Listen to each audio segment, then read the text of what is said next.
Hello, everyone. Welcome to another review class for our lung practitioners. We shall now continue with review of diabetes patterns. And okay, kayong dalawa ha.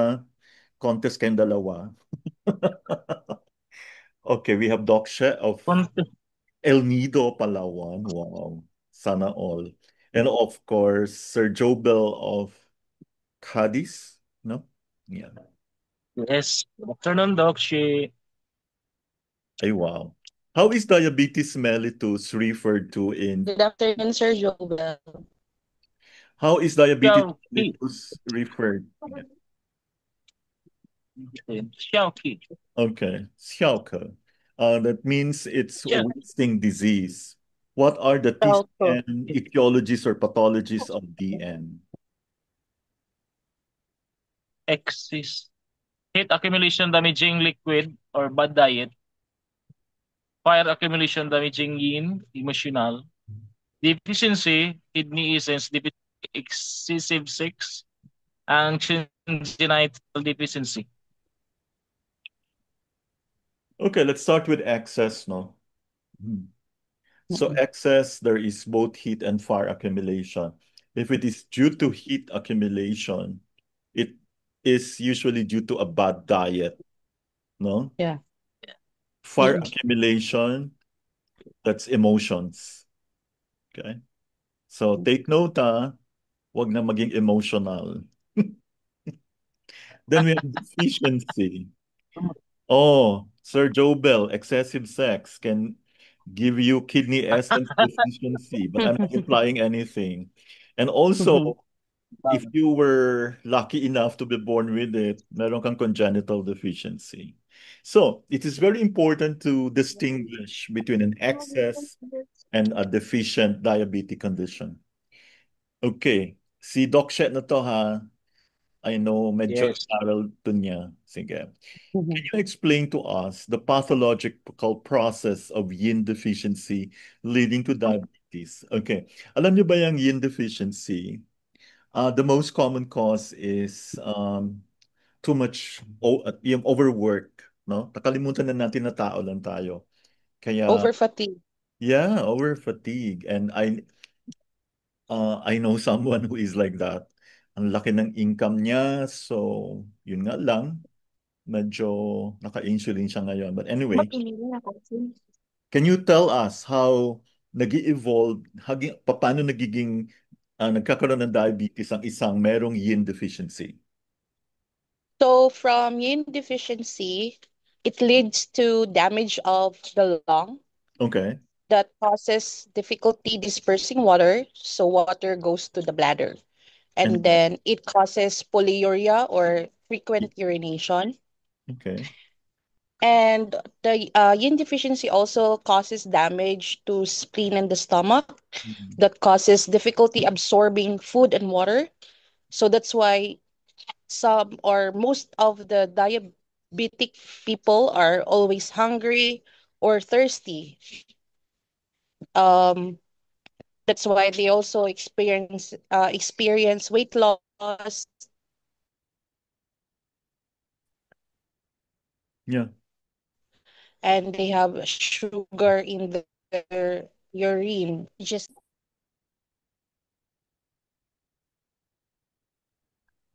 Yeah. And finally, yeah, it, doc. The yin deficiency damages the yang. okay, of course. Yeah. Yeah, pag masyado kang yin deficiency, nauubos yung, grabe yung heat mo, grabe yung, Mm-mm. tapos nagda-damage din yung yang. Okay, Mm-mm. very good. Great. I hope everybody got that. Number four, what is the TCM differentiation of the patterns for DM? So, yun, sa Xiaoke. Doc She?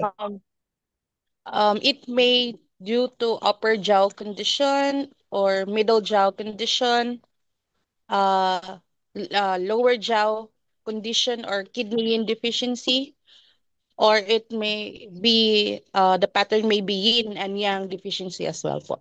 Okay, very good. So we have like four. options here. Mm-mm. Saan mo Yeah. gusto? Upper tiao condition, yun parating nauuhaw ka. Or Know-how. Opo. middle tiao, parating kang gutom. Lower tiao, Nag- ihi ng ihi.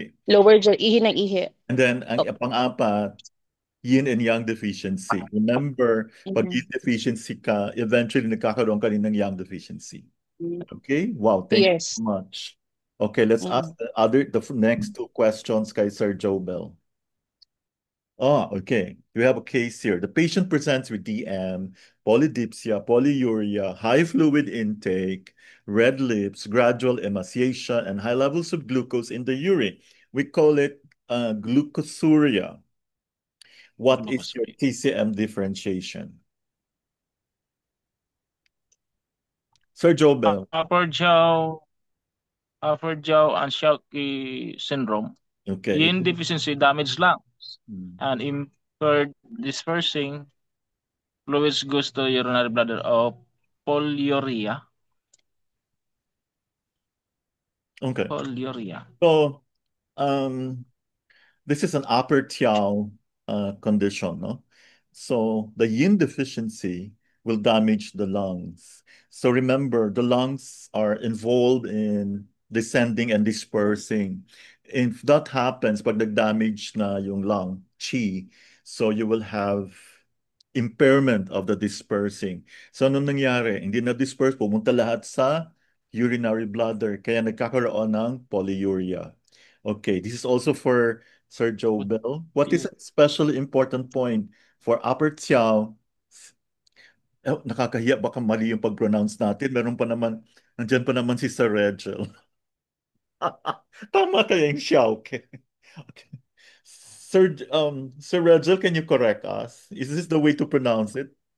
May hapon na, Dok. Unsa man ni, Dok? Chauk. Chauk. Yaw ko. Ay, wow, galing naman ni Doc She. Sana all, nag-usap kayo, no? Joke. Xiaoke. Hindi Okay. kasi Doc, ano yung dati yung mga anak ko dating nasa may Ay, Chinese subject sila dati sa dating school. Kaya okay. yung mga basic na mga words na Chinese medyo na-encounter ko. Okay, very good. Yeah. Okay. So, Sir Joe Bell, kung meron kang upper xiao, xiaoke, Yes, Doc. ano yung point na napaka-importante? Uy,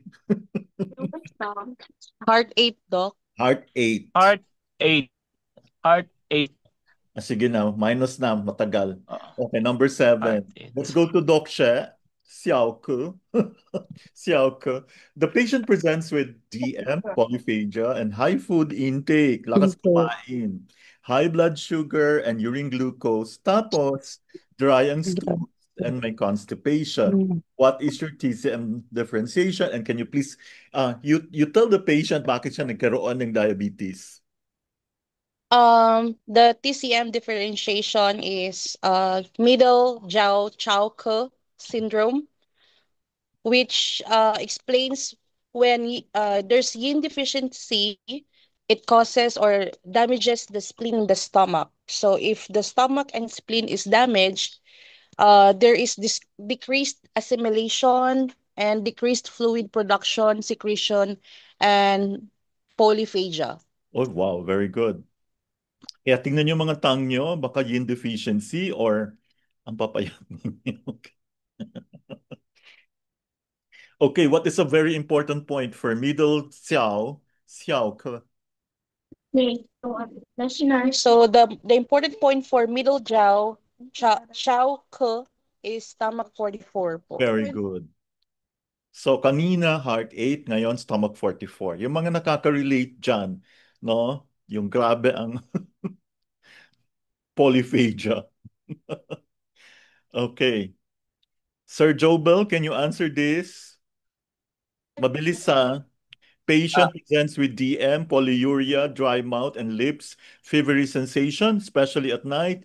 Tapos may low back pain and weak knees. What is the TCM differentiation?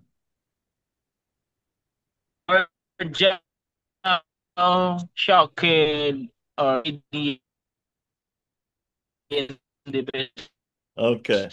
Kung Xiaoke. meron kang kidney yin deficiency, o ito yung Ano lower ba yan? xiao ke. What is a very important point here? Xiaoke. Important point. UB 23 daw. Okay, very good. Okay, this is for Doc She, Miss Palawan. Patient presents with TM, polyuria, aversion to cold, turbid urine, turbid, hindi yan turbid. Turbid urine, yung urine na medyo ano ba to? Mabaho. Hindi, turbid yung parang hindi Smelly. siya clear. Hindi siya clear. Para siyang may Okay. gatas-gatas, no? Like greasy paste. Dark complexion. Di ba may mga ganun? Umiitim dito. Lassitude Yes. in the loin and knees. Impotence. Decreased interest in sex. That's sex. What is your TCM differentiation? It's yin and yang deficiency, Doc. Yes. Okay. Yang deficiency, may aversion to cold siya. Yin deficiency, dark. Kasi may greasy paste, dark, greasy. So, ano yung favorite point mo for this patient? Very important point. Do for Yes. Doc. And then you have to do moxa. Okay? Para hindi na siya magkaroon ng aversion to cold. This is also for you, Doc She. TCM can be the only treatment in most cases of xiaoke, but what etiology can generally be treated with TCM as the primary modality? So, ibig sabihin, it's always good to combine this with Western medicine, no? However, ano yung etiology na that will necessitate na kailangan una yung TCM? So when the patient is having the upper jaw xiaoke, Doc. Okay. So after it progresses, no, after naging ano siya, after naging upper jaw xiaoke siya, kailangan niya ng mag assist with the assistance of the Western medicine. Yeah. Kaya no, dapat i-start natin yung trend na gustong-gusto tayo ng mga endocrinologists or diabetologists kasi Yeah. natutulungan nating bumababa yung sugar. And in my kasi like we have to educate the patient. You have to explain to the patient paano siya nagkaganon, bakit siya nagkaganon. Okay? That's why I also incorporate it with ano, Doc, eh. Of course, I'm a naturopath. I Yeah, also incorporate it with the diet. of So, course. So maganda talaga. maybe this is for you. What is considered to be the best type of therapy in Western and traditional Chinese medicine for diabetes? Of course, the dietary therapy po. Okay. Talaga. Yeah, love na love mo yung husbandry pa. Okay. The last question. Sa'yo na to, Doc She. What particular points, so for fans of the ear, no, can be used Yeah. for xiaoke? Spleen, pancreas, endocrine, liver, kidney, and sanjiao. Okay, remember this. Okay? So next week, same time, we will be having our last discussion for diabetes. The auricular points naman. Okay? And after that, week after next, we're going to do rheumatoid arthritis. Okay. Thank you so much, everyone.